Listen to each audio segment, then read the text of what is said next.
Hey, hey, hey, everybody. Happy Tuesday. We've got Libby with us today. I heard you all request a corgi cam for her when she's on her bed. We are working on installing the corgi cam for the stream this week, but I woke her up from her nap. You can tell she's really not happy with me to be a part of the stream today. Is there anything you would like to say? You want to go back to sleep? You can. She's a little dazed, a little confused, but we are having a stellar day on this Tuesday. I'm kind of still dealing with a little bit of a cold, so I apologize, you guys. You can go. Be free. Be free. Goodbye. But I'm going to do my best to power through and not lose my voice because we've got a big week ahead of us with lots of content, lots of streaming. Yes, you can go. Be free. And I'm traveling to give a really important speech this week as well for my first trip up north to Canada, which is very exciting on Thursday. So lots to come, but we'll do our best not to lose our voice. There's a ton of people tuned in from across platforms right now, and I am so glad you guys are all here on YouTube, on Facebook, on Rumble, on Getter, and of course our locals gang. Today is Tuesday, which means we have a brand new episode of Outdated, my series on dating and relationships and the lies of modern dating culture, replacing those lies with the truth, coming to you on Locals exclusively tonight for our Locals supporters. If you guys haven't already joined us over on Locals, we do a lot of deep dives into dating every Tuesday with my series Outdated, and Faith in the Church every Thursday with my series Domus. Those exist exclusively over on Locals to our supporters over there, and there's a lot of opportunities for engagement, for interaction that exist beyond traditional social media inside of our community over there. So if you haven't already joined us, I just dropped the link to join the community in our live chat so that you guys can be a part of our fam over there. We've got several dozen of you who are supporters and several hundred of you who are members over in our Locals community, and it is a very fun place to be. Johnny says in our Locals chat right now, listen to Isabel, join Locals. So you didn't hear it from me, you heard it from Johnny Diamond, but we are hoping that you guys are excited about a new episode of Outdated tonight. It's going to be lit. We are also going to be reacting on Thursday for our episode of Domus to the debate that existed between, I think Candace Owens was moderating it, but Candace Owens' husband, George Farmer, and Allie Beth Stuckey on Catholicism versus Protestantism. I have yet to watch it, so I'm going to be recording it and blind reacting for the first time, which I'm really excited about for our series of Domus on Thursday. It's going to be just a big week. And as I mentioned, I'm also traveling on Thursday and Friday to the Great White North, to Canada, because I will be delivering the keynote speech for the youth conference associated with the Canadian March for Life in Ottawa on Thursday night, which I'm so excited about. It is a very long way to go for one night, so I'm kind of bummed that I'm not getting to see Alberta and Banff, although I know it's all on fire right now, so that's okay. So I will take another trip back up to Canada if you guys are watching and you are part of our Canadian gang that tunes in from Canada every single day. We will do a longer trip, I promise, but I'm really excited about this one event. So because I'm going to be on so many airplanes, we are going to pre-record the stream for Thursday and Friday just to make sure that you guys have a chance to still get some content on Thursday and Friday, but wanted to give you a heads up about that because we will be on a lot of airplanes and our content is going to look a little bit different in the second half of the week. But first, let's just focus on right now, right here, today. I'm guessing many of you clicked on this thumbnail and thought, Isabel, I thought hell would freeze over before you ever even remotely insinuated that you might agree with Bernie Sanders on something. And I'm not saying that I do agree with him on something, but he posed an interesting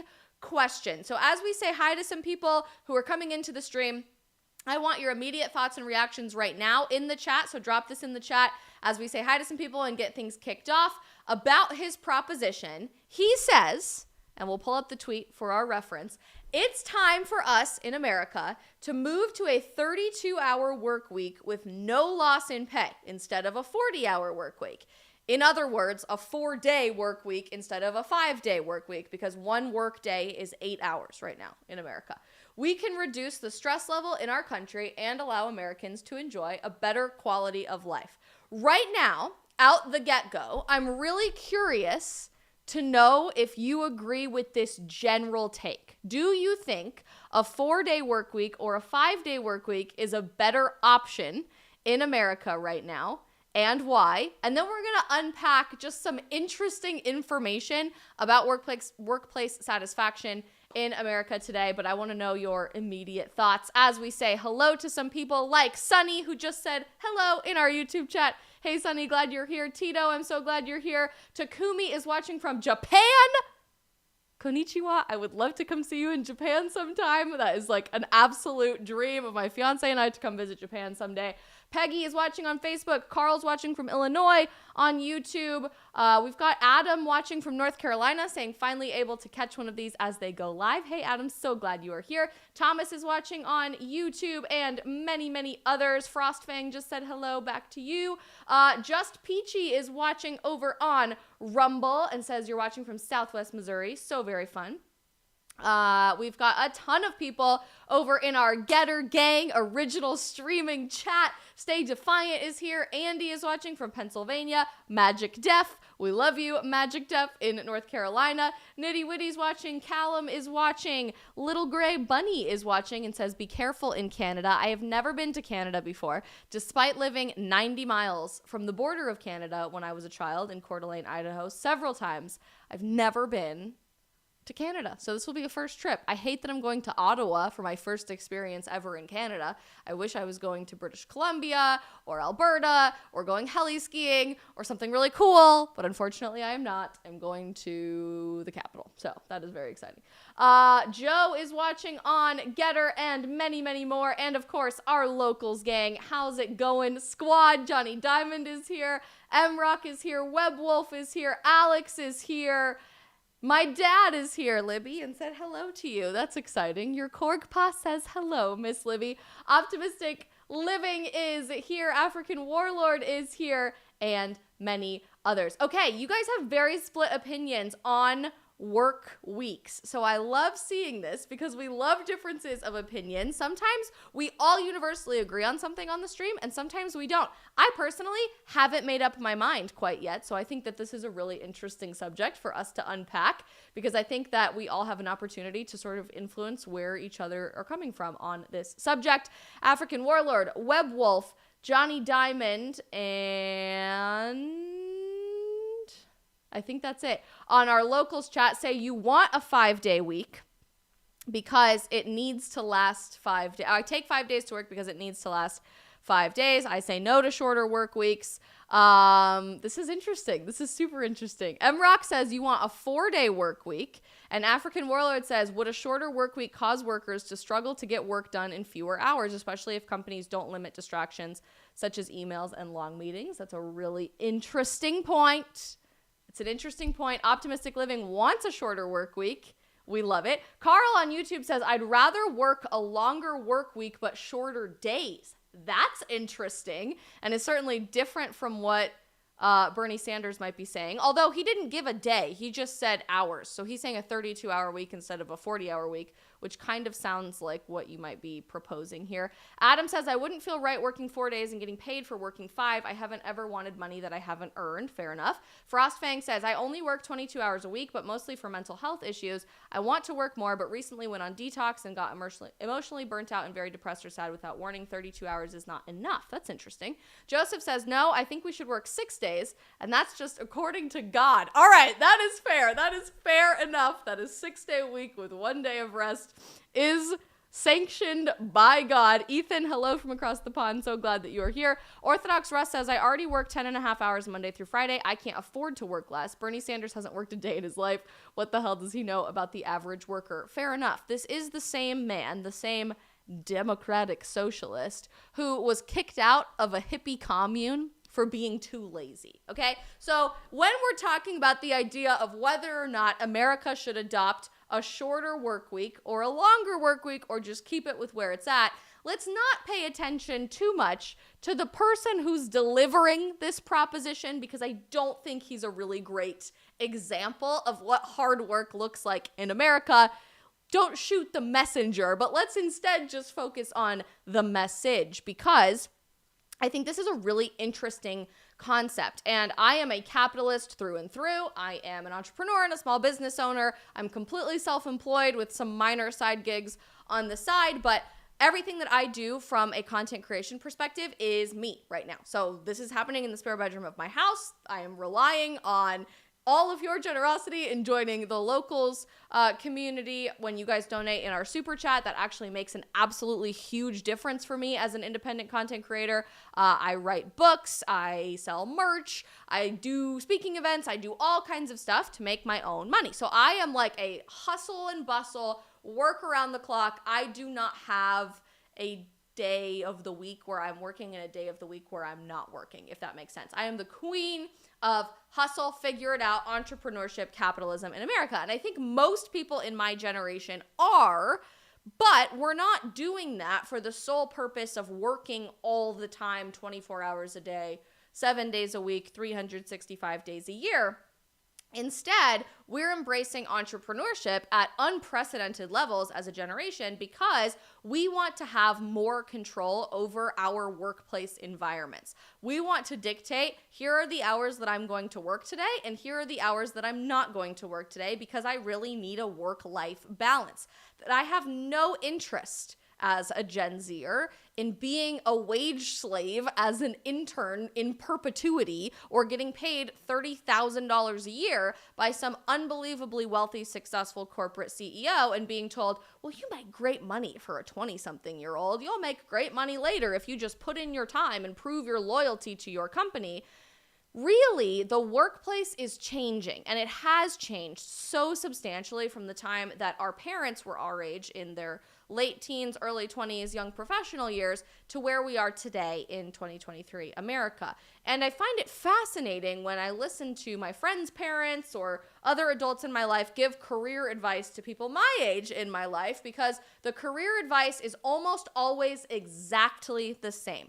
And that advice is, get a job. First, go get your 4-year degree. Even regardless of what that degree is, you just need the piece of paper, which as somebody with 2 pieces of paper, I can tell you is a load of crap. Unless you're going for a specific purpose, which at the time I was going to be pre-med and then pre-law, and then I decided to just do my own thing anyway. But unless you're going to college for a purpose of going to graduate school or professional school, or you really need a 4-year degree for the career field that you have chosen, I don't think it's a smart decision for every single person to be paying $250,000 to get a degree in lesbian basket weaving. And my generation is figuring that out. We're embracing entrepreneurship and trade school instead. But the advice always starts with, go get your 4-year degree in anything. Doesn't matter what it is, because you'll find yourself in college and you will figure out what you want to do from there. Turns out you don't figure out what you want to do from there if you just go to college for the sole purpose of finding yourself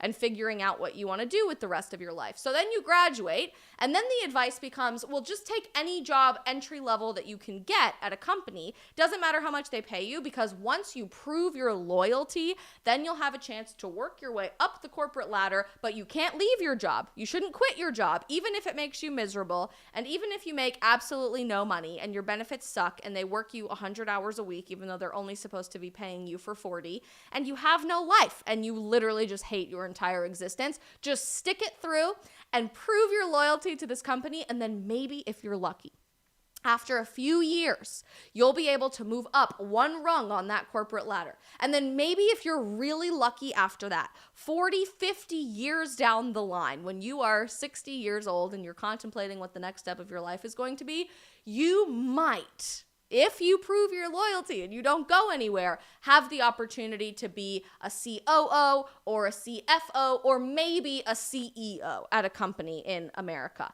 And this entire ritual process of going to get your degree for the sake of going to get your degree, not wanting to do anything after that because you still haven't figured out what you want to do with your life or what sort of company you want to work for, just taking any job that you can possibly get for the sake of taking it, and then staying at that company that makes you miserable until the day you want to retire, on the off chance that maybe you'll have something different of value to provide to that company 5 years down the road, or 10 years down the road, or 15 years down the road, or 20 years down the road. is a hollow shell of what success and happiness is supposed to look like in America. And it doesn't matter how much evidence we provide to the contrary, that will always be given, handed down, as the prescribed pathway to success, even if it doesn't prove to be successful in the long run whatsoever.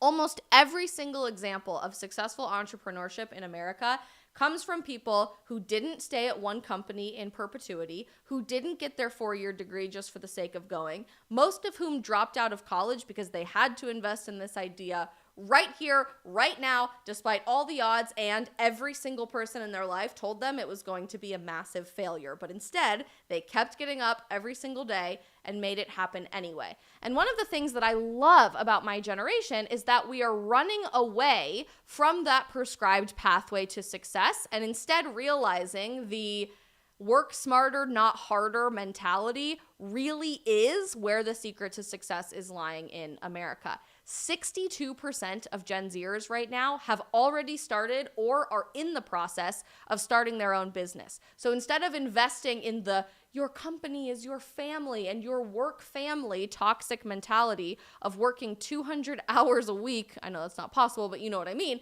at a company that pays you absolute pennies at the bottom of a barrel to prove your loyalty for 40 years before you can be a CEO, we're starting on day one as a CEO. And it might be a lot of work right now, but in 5 to 10 years, we get to completely set our own hours. We get to determine what our work structure looks like. We can work from the spare bedroom of our house, which is what I'm doing right now at this very moment.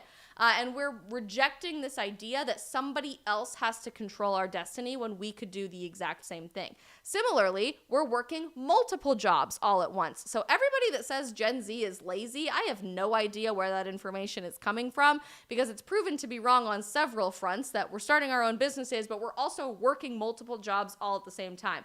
Technically, I work like 8 jobs, and that's very common for people my age. In fact, about 50% of us work at least 2 jobs so that we can work really hard and hustle a lot right now, not in the traditional 9 to 5, put on our suit and go to the downtown corporate headquarters way, but in the I can work for 5 hours in the morning and I can work for 3 hours in the afternoon and I can work for 3 hours on a Saturday or whatever might work best for us really hard right now so that by the time we're 35 or 45 or 55, our life is going to look a lot more comfortable than it does for the people who stuck it through to climb one rung at a time up the corporate ladder. And Adam says it absolutely perfectly in our YouTube chat. I do feel like we are working our lives away and living way too fast not to enjoy everything life has to offer. Say what you want about Gen Z not doing the traditional thing, although I think we're being a lot more traditional than people give us credit for.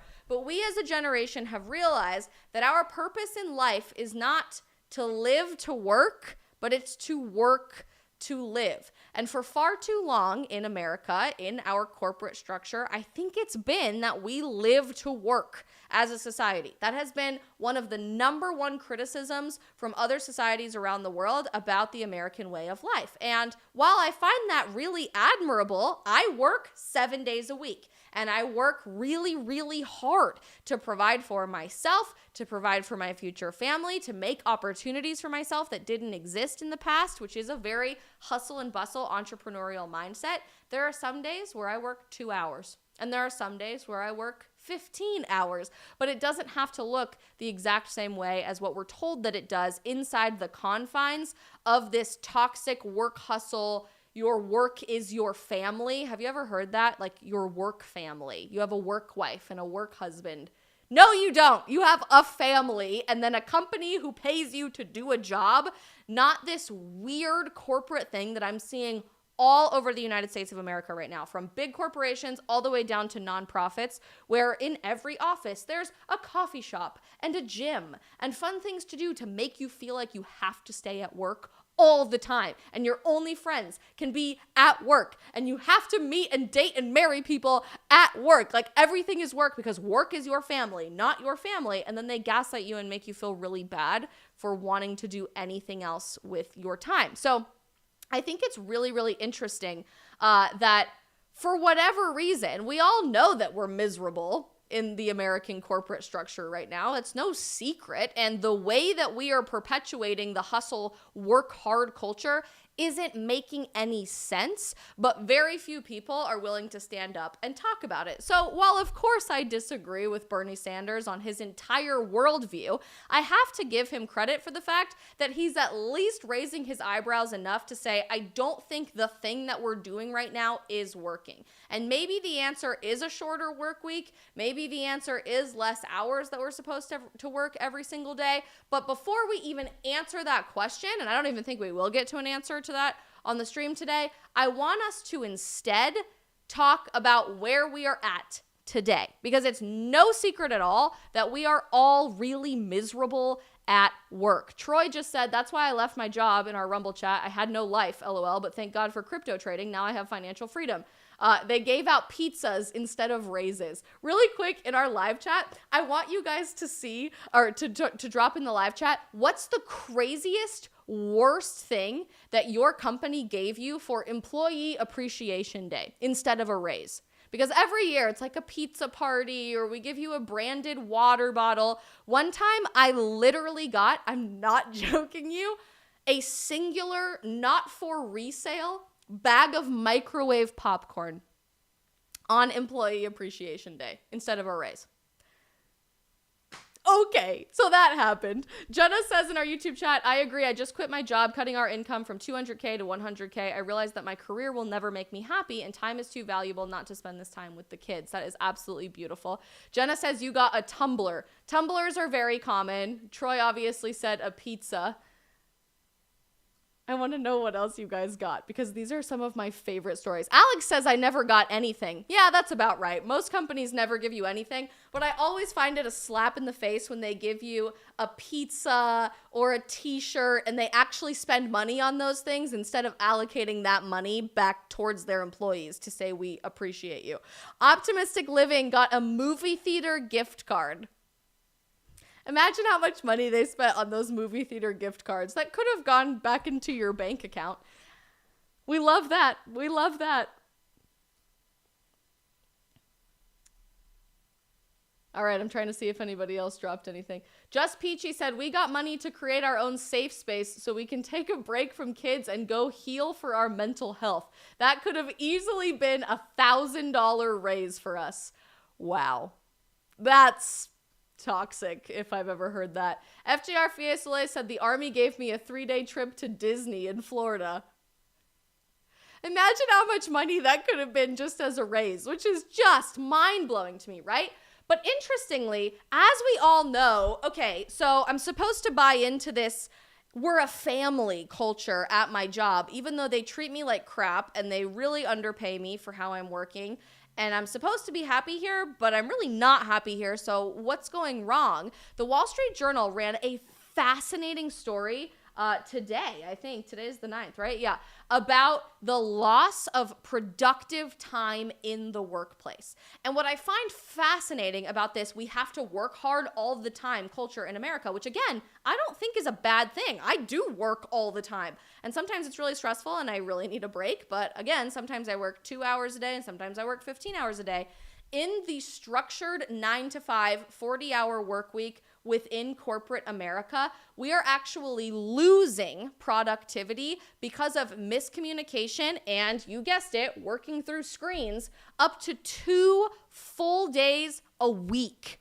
So really, we're only working about 3 days a week right now out of our 5-day work week because 2 full work days, 16 hours a week are completely wasted on pointless meetings that didn't need to be a meeting and sending emails and digital communication that don't need to be sent from inside the American workplace.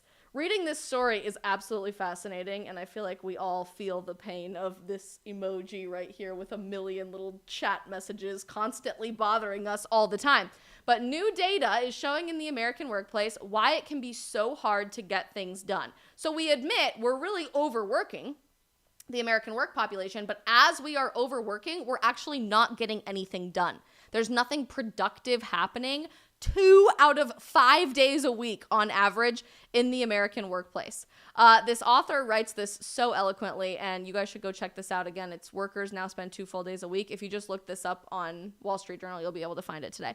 If you ever wonder why it can feel there's no time to accomplish anything at work, consider this. Many of us spend the equivalent of 2 work days a week in meetings and on our email. How unbelievably sad and unproductive is that?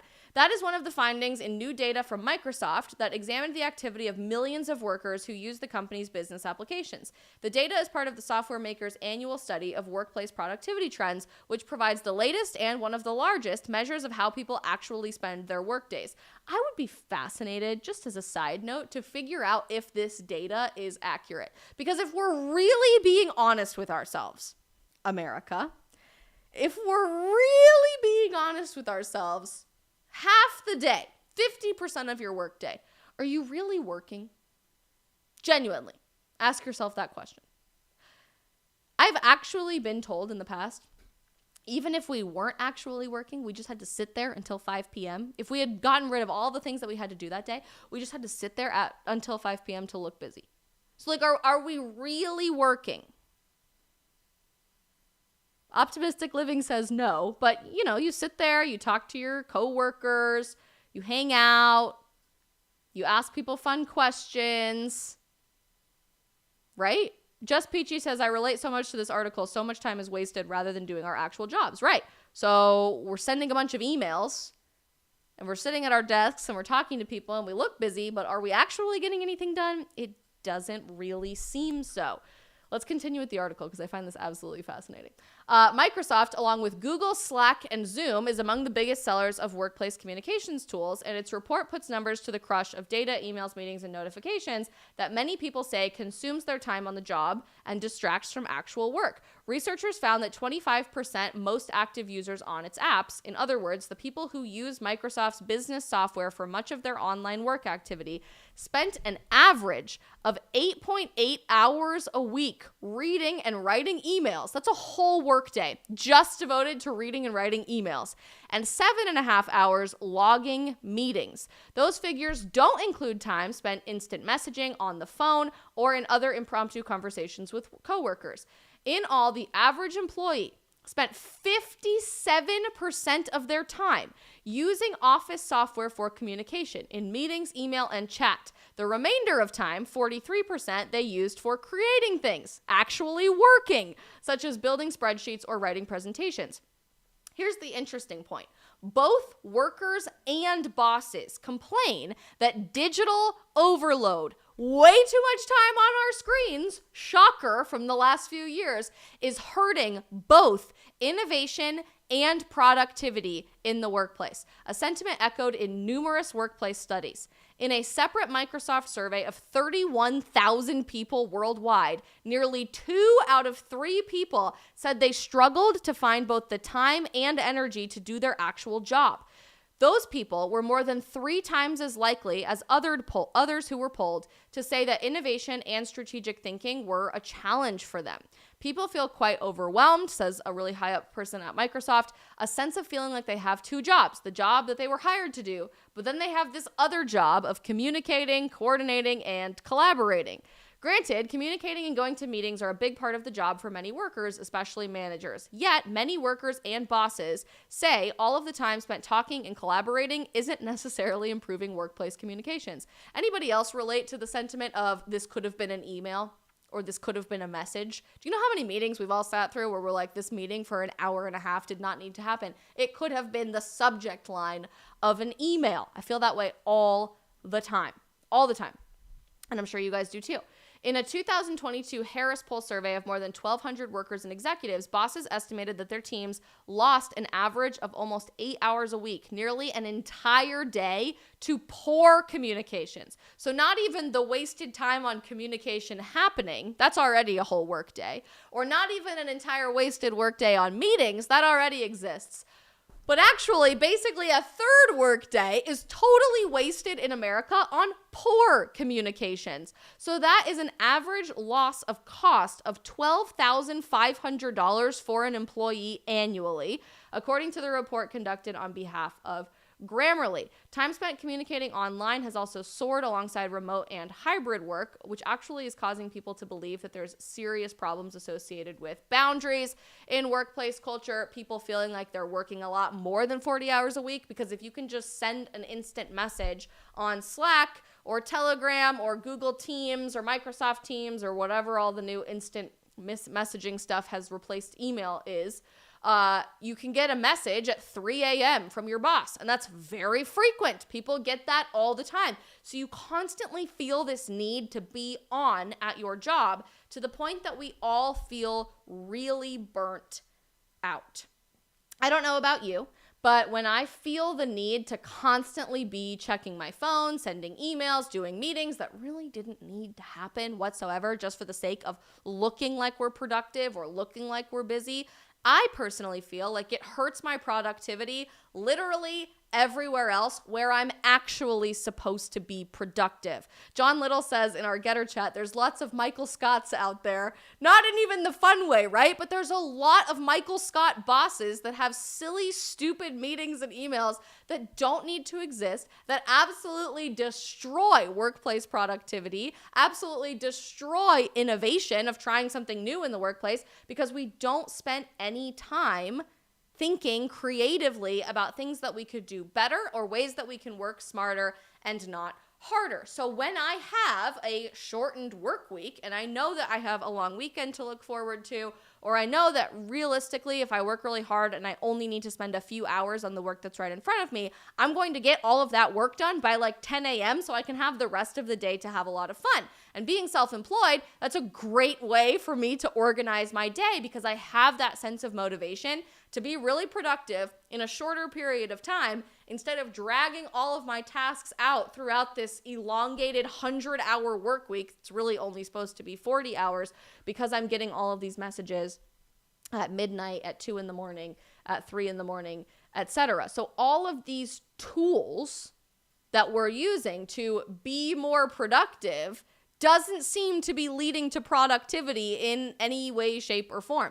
And the longer we're shoving everybody behind these every day, all day, from every corner of the globe, the less productive, innovative, creative, and satisfied we seem to be feeling at our jobs.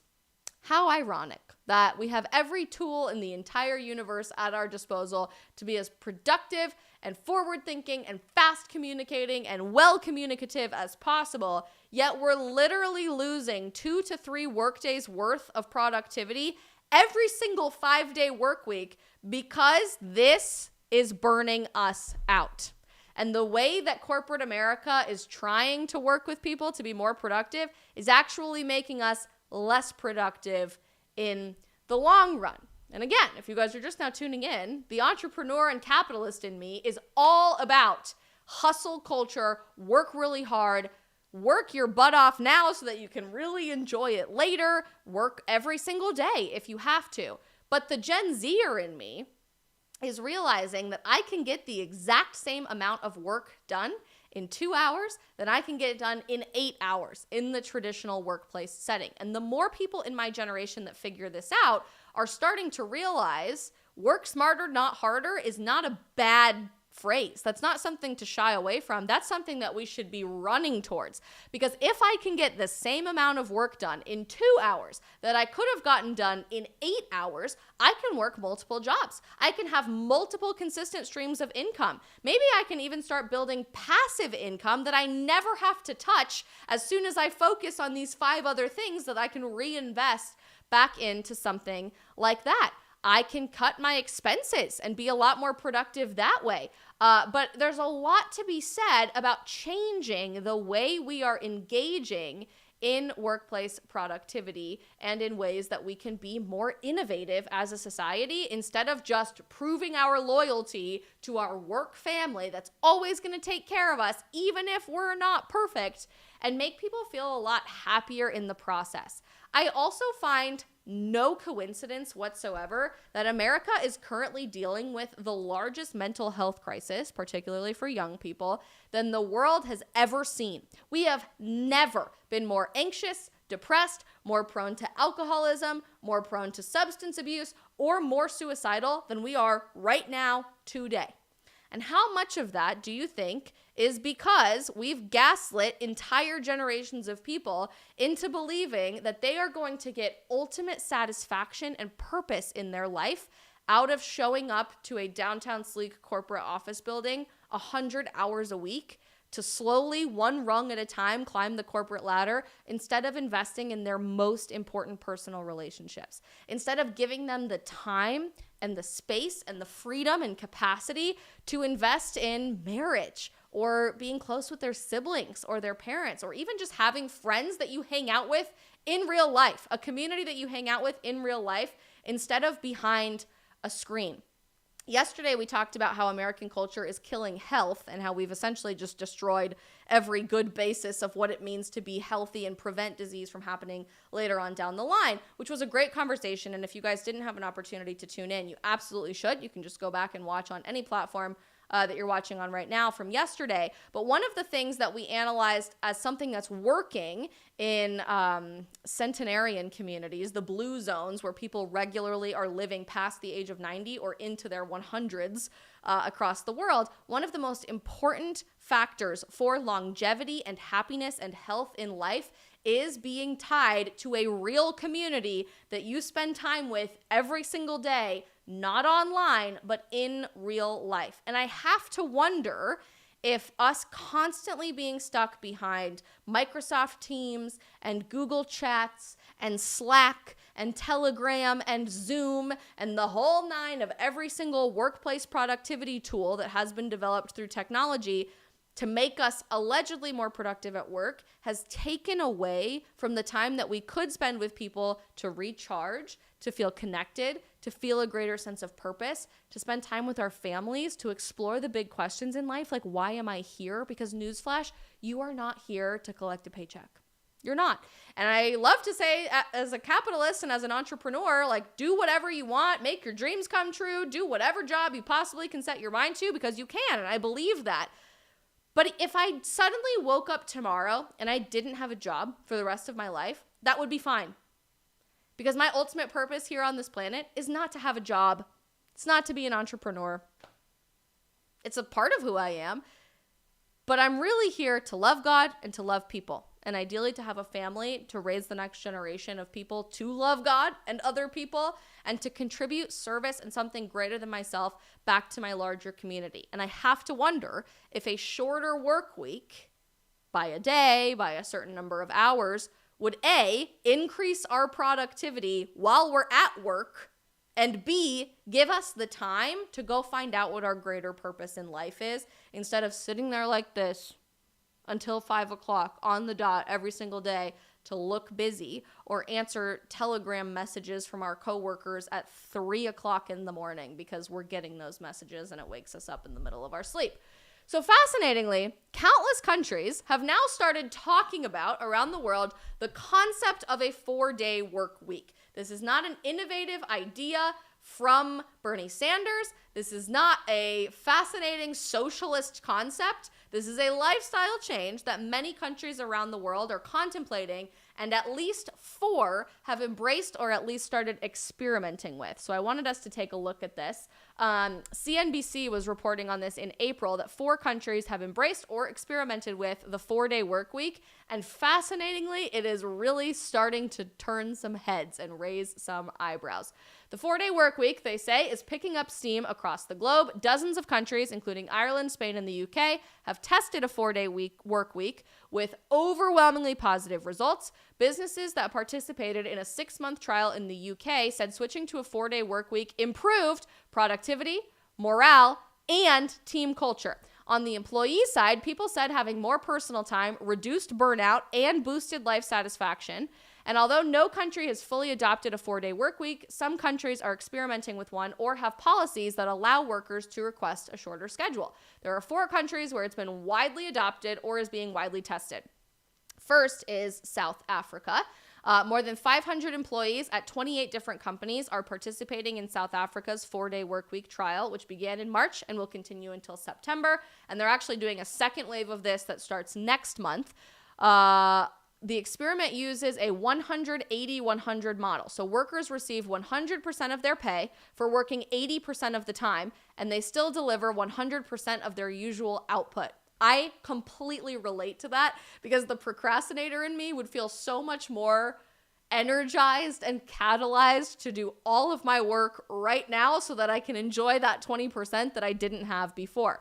In Belgium in early 2022, there was a reform package that gave workers the right to work 4 days instead of 5 without losing their salary. I don't know how much I like this from a public policy perspective, by the way. I would rather see companies incorporate this. So as I give my commentary at the end of reading all of this and looking at the data, I would rather see companies voluntarily opt into this than the government mandate it, but that's just me.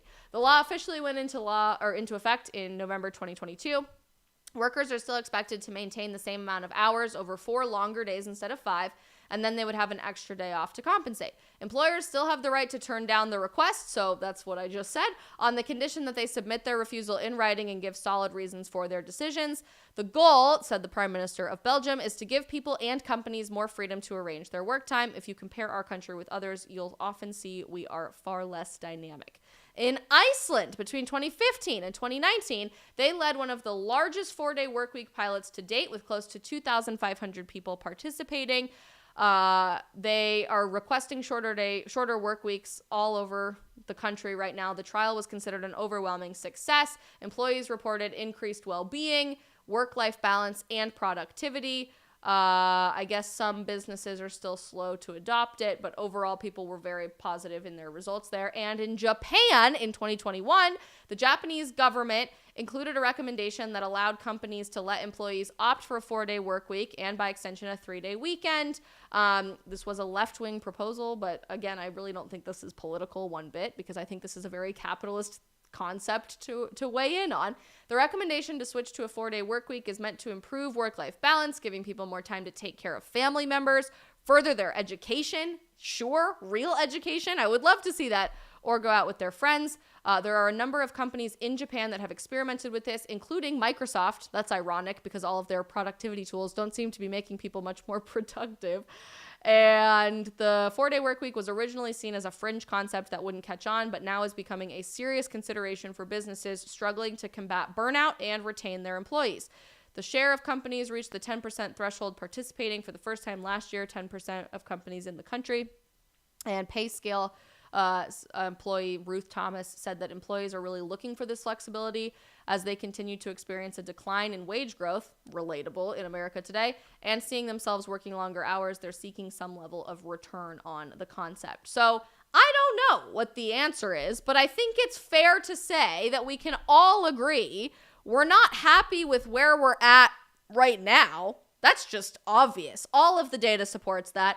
We're anxious, we're depressed, we're suicidal, we don't have a sense of purpose, we've lost our faith in God, we've lost our health, we're becoming increasingly obese and diabetic, we don't have a desire to go do things and see people. Hell, teenagers in America aren't even having sex anymore, which is, I guess, good if we were embracing abstinence, but instead we're just stuck behind here because all we can do is look at screens all day, every day. And I really believe the American workplace is playing into that effect to a level that nobody really saw coming, largely in the wake of COVID-19, because everybody's job went on Zoom. And when you're constantly tied to a desk, when you're constantly staring at a screen, when you're constantly feeling this sense of, I need to constantly be checking my messages and I can never miss an email and I can never miss an instant message, we lose the bigger picture of why we're doing what we're doing.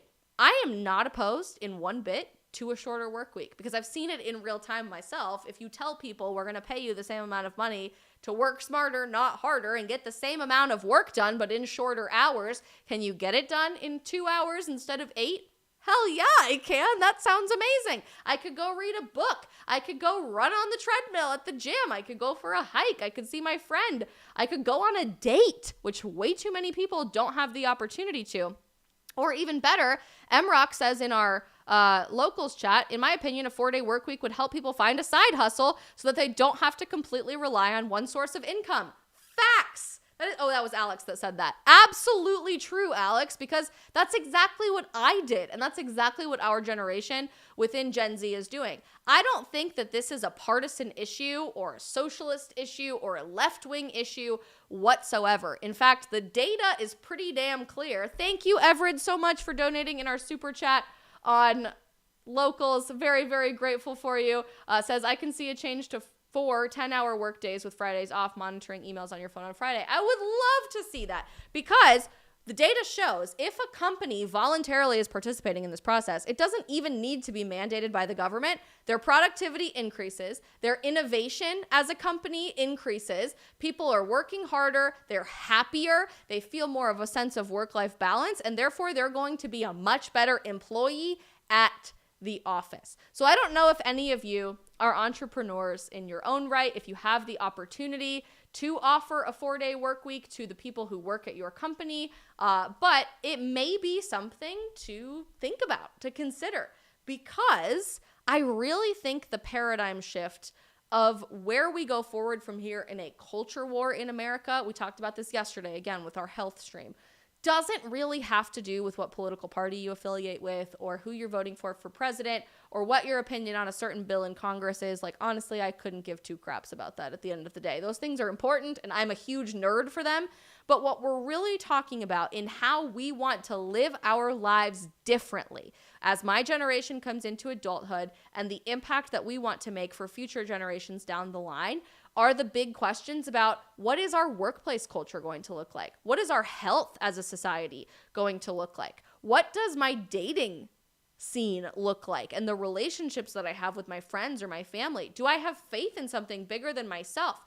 These are questions about culture and lifestyle that certainly impact politics down the line, but are going to feed into that sense of greater purpose that I think we've been missing for far too long in American culture under the guise of political wars or people trying to win elections. And I think we just have failed for so long to zoom out to the bigger picture and ask ourselves, are we doing something right?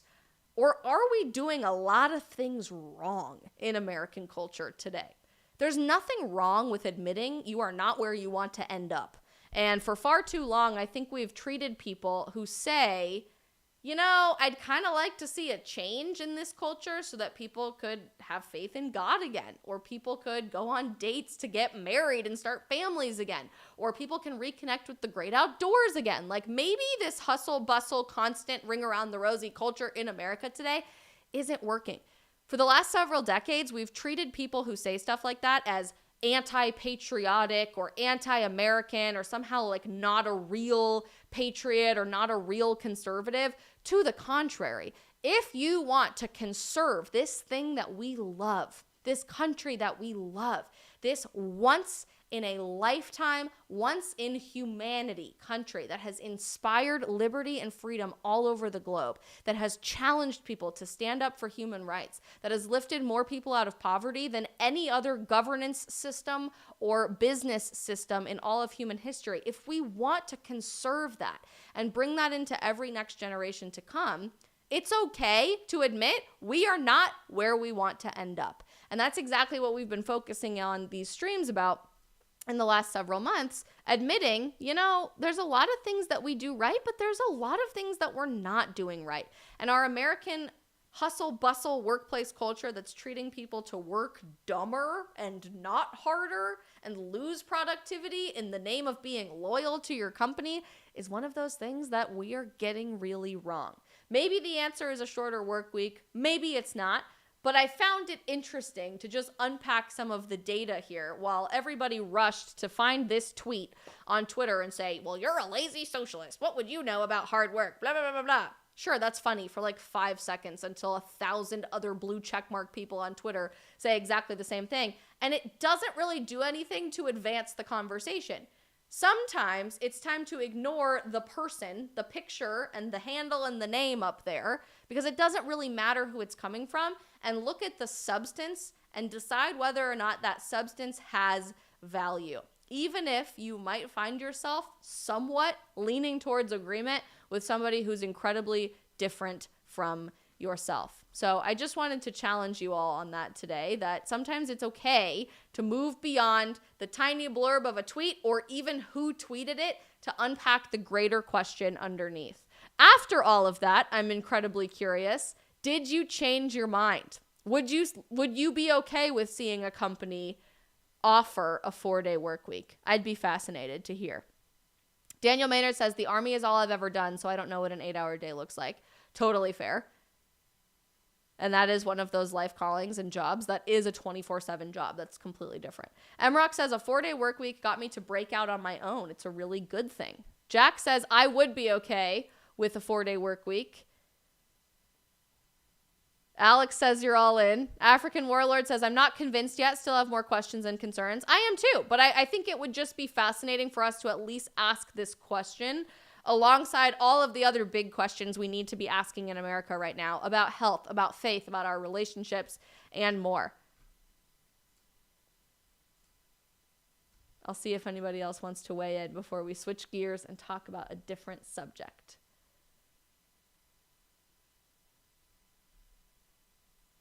Anybody else? Maybe not. All right, keep dropping your thoughts in our live chat. We're going to switch gears and talk about a different subject to round out our stream today. First and foremost, I just want to publicly issue a very, very heartfelt get well soon to Morgan Wallen. You guys probably saw on social media today, he announced that he's indefinitely postponing his tour for the time being, which is really sad because it just kicked off a few weeks ago.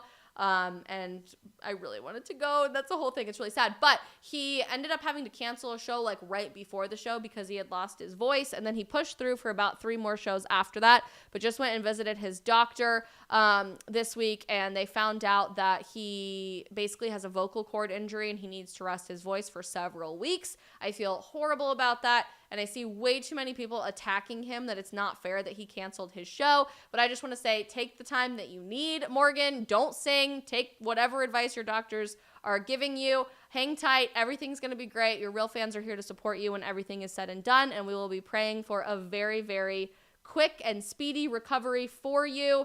That's such a hard decision to make. But I hate that people are like jumping on the artist and jumping on Morgan Wallen to say you are somehow evil or a huge letdown for canceling the rest of your tour or even just postponing the rest of your tour, when the man would literally destroy the rest of his entire career if he kept singing on a vocal cord injury. He needs to rest. Let's give the artist some time to recuperate so that he can be back to his full self very, very, very soon. And to round things out, there's a video that I saw on TikTok today that I wanted to show you. And I was just talking to my parents about this the other day when they came here to visit me in Miami last week. As you guys know, most of you know, I was brutally bullied as a teenager in middle school and high school. And I'm sure that sounds so cliche, like everybody says that, every single girl says that, but it's true. I was really brutally bullied in middle school and high school, and it was awful at the time, to the point that I actually like begged to graduate high school early, and the principal told me that I couldn't, which was really unfortunate, but it was really awful. And I look back now, and as terrible as it was in the moment, I am so grateful, which sounds so silly, but I am. I'm so grateful that I was so brutally bullied as a teenager, because it gave me the ability to grow thick skin and figure out that there are always going to be mean people who hate you, and that's just a reality this side of heaven, and that's just something you're going to have to deal with if you're comfortable in your own skin and comfortable being yourself. And I saw this video that echoed the same sentiment on TikTok, so I'm curious to know if you guys agree with this take and whether or not you think bullying, to some degree, there's always a degree where it crosses the line, so I'll provide that caveat before we unpack the video afterwards. If bullying builds character. 13 years old and just said goodbye to my parents after they've dropped me off at the University of Iowa dorms for summer sleepaway genetics camp. Low-key I am sounds so excited. fun. I'm going to stay up late talking to my roommate, hang out with friends whenever I want to. Plus, we're going to learn about mitosis and meiosis and Mendel and mutations, and how can this possibly not go well? When I get back up to my room, my roommate Megan has just moved in, and the first thing she says to me is, "I knew you were going to be friends from the moment I saw the clothes hanging in your closet." That's a little odd, but at least she likes me. And that first day, a small crew of girls forms around Megan and me, and I'm so excited. I've already made my friends. The first week of camp is a paradise of biology. We make 3D models of the double helix structure of DNA. This camp sounds so lit to me. I want to go to genetics camp. Lining up those A's and T's and C's and G's, we transcribe DNA sequences into RNA and translate that into amino acids and protein structures, and I feel like we've been given the secret code of life, which we have. I geek out over Punnett square problem sets and mapping pedigrees, shading those circles and squares to show how a disease is transmitted through a family. Classic summer camp activities. It's the best. I went to science camp my entire childhood, although it was different science camp. It wasn't in the lab like this. I went to outdoor ecology summer camp in Colorado, and I will be sending my kids there someday. But we climbed 14,000-foot mountains and learned about water science and snow melt and animal populations. God, it was so nerdy, but it was amazing. I have to admit, though, I'm getting some weird vibes from my new friends. Every morning as we walk through the university quad on the way to class, Heather makes fun of my hair and teases me about the keychains on my backpack. Tori scribbles on my homework and crumples it up. Megan starts borrowing my stuff without asking, and I find notes on my desk written in my eyeliner that say, "I'm wearing your sandals today." But it's okay, I know how to deal with people like this. 13 years growing up as a Chinese American girl in Iowa have taught me how to fit in as an interloper. Be super nice, erase my own personality, go with the flow. It's never failed me before, and surely it's not gonna fail me at nerd camp, where by definition, no one here is too cool for school. Erase my personality, hella relatable to when I was that age. So I keep trying to be as agreeable and accommodating as possible. At the end of the first week of camp, we're playing a game in class that requires other people to help us solve our mystery genotypes. This involves passing slips of paper to our friends with questions on them. This is so nerdy. If I had a kid with someone who has attached earlobes, is it possible that our kids could have attached earlobes too? And if the answer is no, then I know that I'm homozygous for the autosomal dominant trait of having detached earlobes. Super simple. This girl and I would be great friends. But during the game, my friends, instead of passing back real answers to me on the slips of paper, they write, "Why are you so ugly?" and "You're stupid." And at the end of the game, I'm the only one who hasn't been able to figure out my genotype. As the classroom empties out, I sit in my chair and I rack my brain, trying to think of what I've done to offend Megan and Tori and Heather and the others. And Relatable. I really can't think of anything. But I hope that maybe this is just some weird hazing ritual. Maybe if I weather anything that they throw at me, they'll finally accept me. So I trail along behind them to the cafeteria. We set our trays down at the same table where we always sit. And the other girls pass around a look. And Megan says, "I have a story to tell. Last summer at camp, there was this girl who no one liked, and she kept trying to hang out with us, and we didn't know how to get rid of her." Heat floods my face. Thus far, I have refused to read the signals that these girls have been sending me, because I'm under the mistaken impression that ignoring meanness in other people is the nice thing to do and will make it go away. But now Megan here has told such an obvious parable that she's basically forcing me to read between the lines. I know she's talking about me. I know I'm not wanted. I get up quickly, bust my tray without having eaten, walk back to my room, but I can't even take refuge there because soon Megan and the other girls go back there to hang out, and I don't want them to see me crying. But I have a new problem. Tonight is the Friday night dance. Did you guys have dances at camp? We didn't have dances like school dances. We had spontaneous dance parties in the dining hall, in Reeves Dining Hall, and it would get so lit. God, camp was great. Camp was the one place, I will say, that I wasn't brutally bullied in my childhood. Because camp was like, I moved a lot, I changed schools a lot, I was really awkward, but camp was the one place that you could just be an absolute psycho and like weird nerd, and everybody accepted you for being so. Last thing I want to do is go to a dance without any friends. So I asked the camp counselor if I can just stay in my room and read a book, but she says no. So I go out on the hall, new plan, ask a random girl if I can use her dorm room phone. I unspool the cord as long as it can go to try to get some privacy, and I call my mom and I say, Mom, please come pick me up. I am done with camp. Because you see, I live 10 minutes away. I live in Iowa City where camp occurs. There is no reason for me to stay in this place for another week. But my mom says no. Good parenting. Tough it out, kid. So my last plan is just to hide in a corner of this girl's room and try not to cry until the time of the dance. I shuffle off to the dance alone, and in the dorm basement, 90s tunes are pumping. Wannabe by the Spice Girls, Everybody by Backstreet Boys. Jams. And in my normal life, I'm too self-conscious to really be much of a dancer, but tonight I'm like, what the heck? I don't know anybody here who I care about. Why not let loose?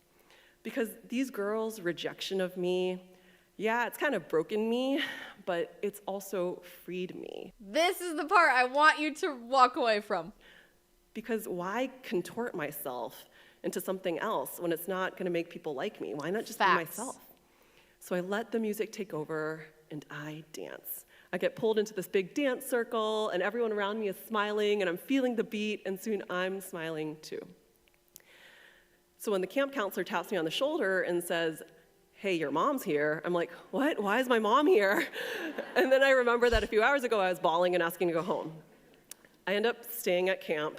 I do learn very cool stuff about mitosis and meiosis and mutations in Mendel, and I make new friends who are nice, normal people, but I never forget that there really are mean people in this world, and you can't always win them over with kindness, but you don't have to let them crush your spirit. Thank you. Facts.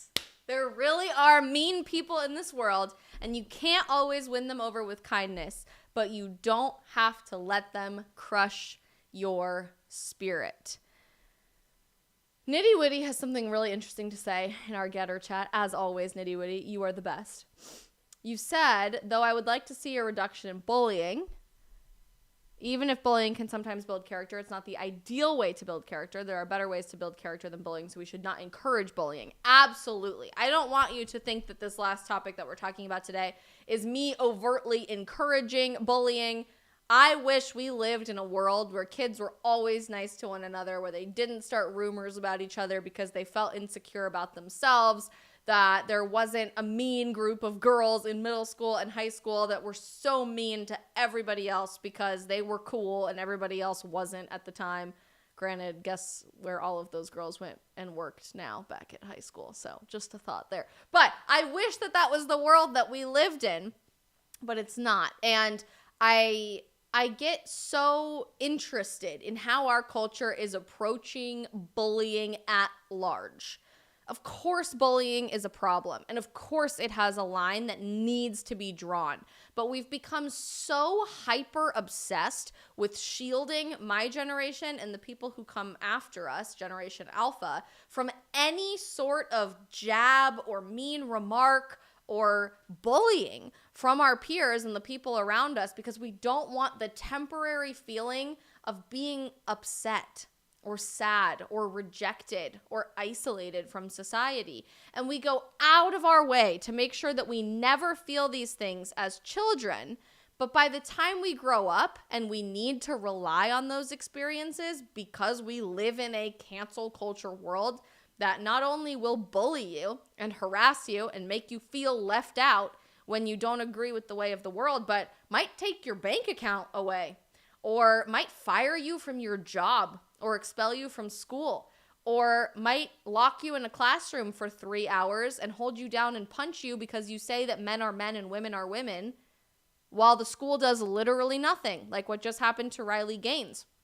Or might even threaten your physical safety or your life, which happened to me not too long ago at Virginia Commonwealth University, because they don't like you saying that we shouldn't kill our babies and instead should let our babies be born. We live in a culture that absolutely requires strong people willing to stand up to unapologetically be who God created them to be, and who are willing to be different from the normal crowd, from fitting in with the mainstream, from being cool in our very broken, very messed up post-truth society in America. And I think the reason you see so few people willing to challenge the media narrative, willing to challenge the narrative in our entertainment industry in Hollywood, willing to challenge the status quo of hookup culture or casual sex or the pornography industry or the abortion lobby, which is easily the most powerful lobby in all of politics and sex ed and gender transition. Willing to say that men are men and women are women, and maybe we just shouldn't let kids chop off their genitals. Call me crazy.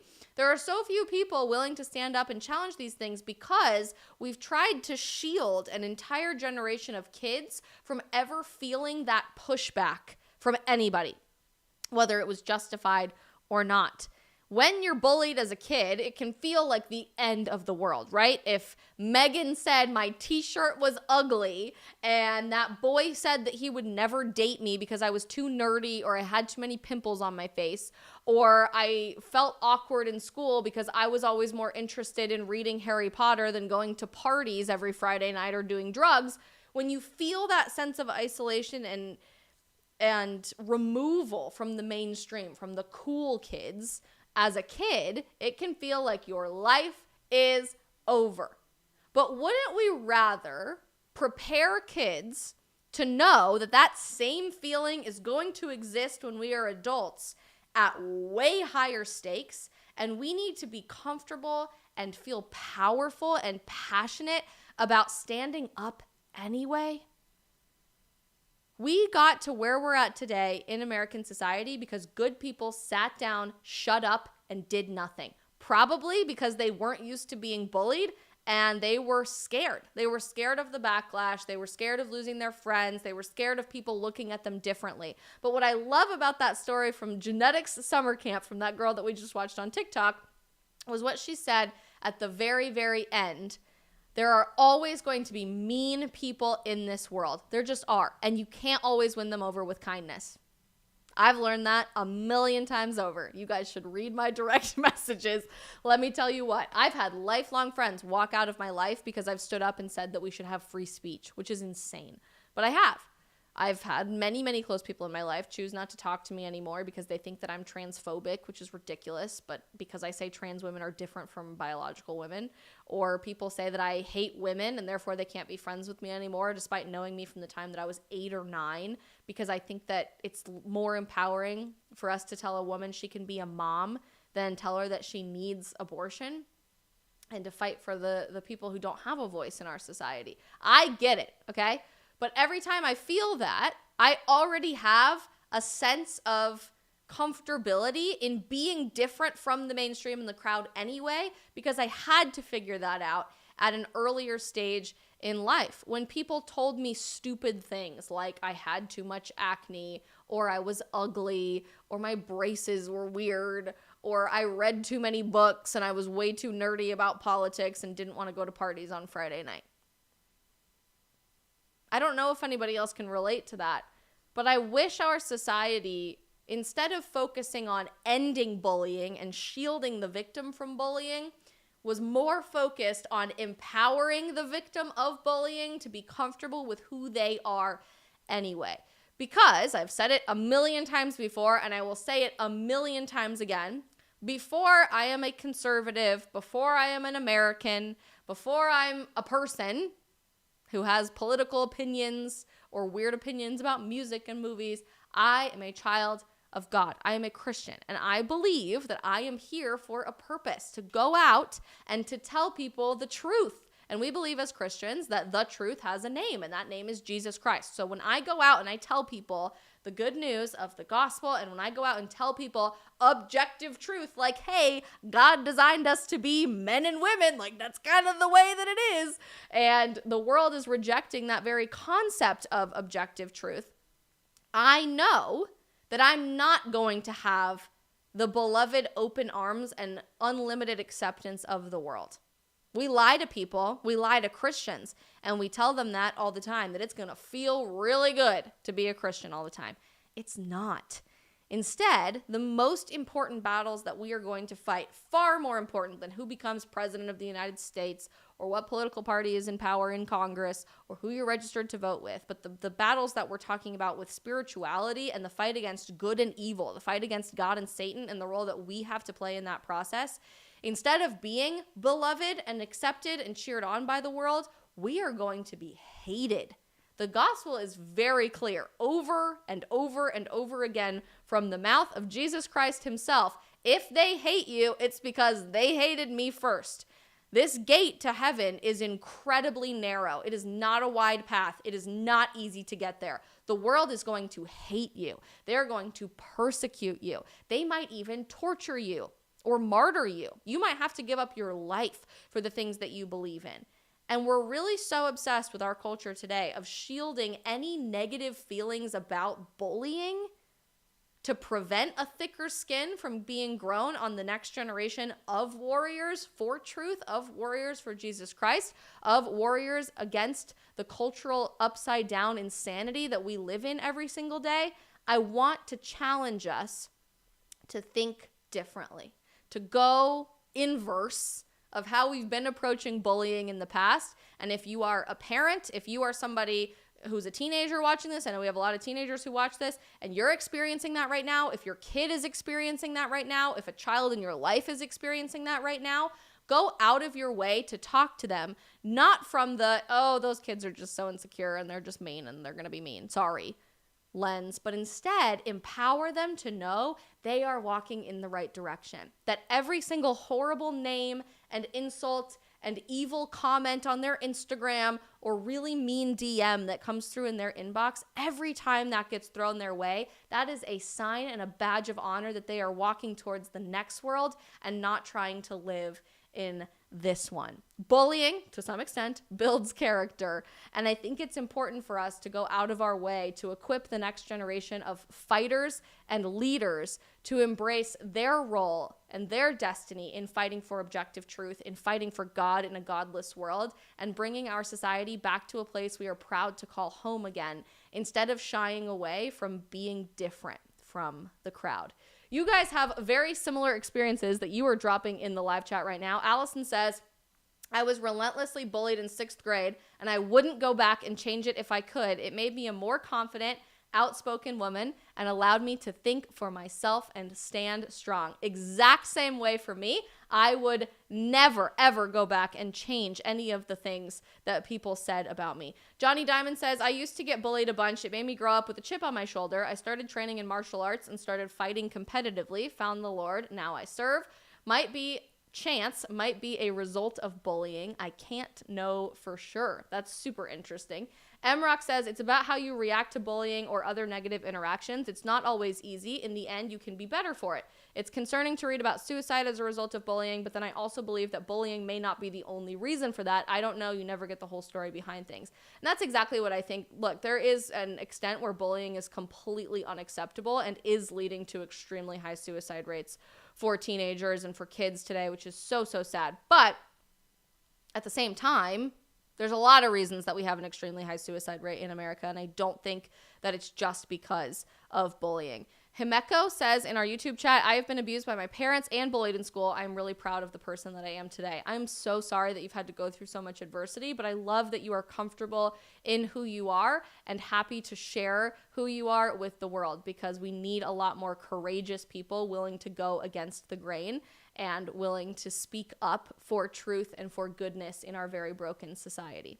Nitty Witty says in our Getter chat, there is a saying, living well is the best revenge. Heck yes, it is. And I think we need a lot more people to embrace that 20 years down the road, when all those mean kids in high school went back to work at high school, you accomplished things far beyond what they ever thought you were capable of. And you did it all with a smile on your face. So if you're being bullied right now, I can tell you, you're not alone. We have been there. I've been there a million times over. I'm still there. I chose to be bullied for my career. But you are going to be a stronger person because of it. Your character is going to speak volumes about the person that you are, and just stick with it, because I know that God is preparing you for something really important in this greater culture war that we live in every single day. You guys, what a great stream. I am dropping the link right now to this exact stream over on Locals, where we are going to have our post-stream Q&A per usual for our Locals supporters. I hope you guys have a chance to join us over there. Just as a reminder, on Locals, we have our new episode of my dating series, Outdated, coming out tonight. It's a good one, so you're going to want to be there. And on Thursday, we have a new episode of Domus, my series on faith, coming out on Locals. I am reacting to the debate between George Farmer, Candace Owens' husband, and Allie Beth Stuckey about Catholicism and Protestantism. I haven't watched it yet. So many of you guys have, and you said it was really good. So I'm excited to blind react to that for our episode this week. I did see a question come through from Josiah earlier in our YouTube chat. What is Locals? There are a lot of new viewers, so it's a good opportunity for me to just remind you. Locals is our hub and community of all of our content and more that only exists in this one tiny corner of the internet. We call Locals a community and not a platform because that's exactly what it is. When you guys join the Locals community, it's back and forth communication between all of our people over there and myself. So unlike the live stream where like I speak words to you and you guys can put stuff in the chat, or I post something on Instagram and you can comment, on Locals, you can actually post something in our community. You can get to know the other people in the community. It's very interactive. It is super, super fun. It's a very much behind the scenes peek into what my life is like as a creator, and I share a lot more about my personal life over on Locals. So if you are looking for that behind the scenes interaction with me at a deeper level than what we get on the live streams, if you're looking for our 2 exclusive series on dating and faith that exist only over on Locals, or you just want a chance to communicate with me more directly, Locals is the freaking place to be. We are working on all kinds of cool opportunities for our people over there, including a meetup in real life, maybe even a trip at some point. So there's going to be a lot of really exciting stuff, but it really is the place where we get to know each other on a deeper level than just what we can do on the live stream through the live chat in real time. So if you're interested in being a part of that, go ahead and click that link. Our Locals supporters have the opportunity to do a lot more than Locals members, and it is $5 a month. You can pay annually, and that's cheaper than the $5 a month, or you can do month to month. And if you use code MONTH and then the number 1, you get your first month free if you do a month-to-month subscription, although the annual subscription does make a lot more sense. XVII on YouTube says, I'm not a local though. I'm from the Netherlands. You'll always be a local in our Locals community. We are from all over the world, and it's really, really fun for us to get to know each other on a more personal level. So we're going to jump over there for our post-stream Q&A.